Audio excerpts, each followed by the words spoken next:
Alors que des milliers de personnes meurent de faim, privées de toute aide alimentaire, à Rafah, dans le sud de la bande de Gaza, une silhouette trouble émerge des décombres. Son nom, Yasser Abou Shabab, ancien détenu accusé de détourner l'aide humanitaire, il se présente aujourd'hui comme le protecteur des convois. Pourtant, il évolue sous la protection troublante de l'armée israélienne. Mais qui est réellement cet homme? Et surtout, que fait-il lourdement armé dans une zone déclarée interdite aux civils par Sahel? Des images diffusées depuis le 21 mai montrent des hommes en tenue paramilitaire, casques de combat, gilets pare-balles et un écusson aux couleurs palestiniennes. Ils contrôlent la route Salah ad-Din, artère vitale pour la survie de Gaza. À leur tête, un homme issu d'une puissante tribu bédouine connu pour ses affrontements avec le Hamas, mais jamais pour son altruisme. Dans une vidéo publiée sur Facebook, le groupe se présente comme les forces populaires, affirmant « Nous protégeons les camions de farine et les médicaments pour les enfants ». Mais derrière cette façade se cache une réalité bien plus sombre.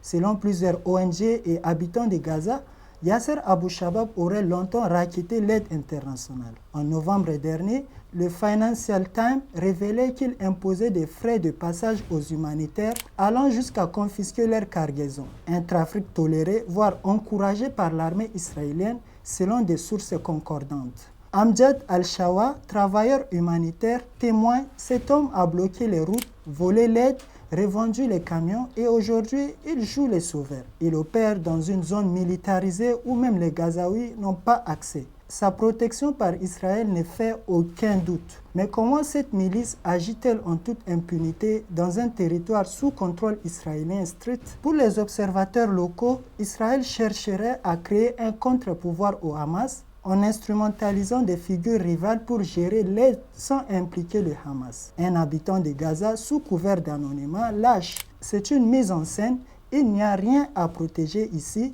la zone est vide et sous contrôle militaire. C'est une opération de communication. Israël veut prouver qu'il existe d'autres interlocuteurs que le Hamas. Une chose est sûre, dans la guerre de l'image et de l'influence qui se joue à Gaza, les milices locales, les réseaux sociaux et les puissances militaires se livrent une bataille acharnée. Et dans ces théâtres d'ombre, difficile de distinguer les véritables protecteurs des opportunistes.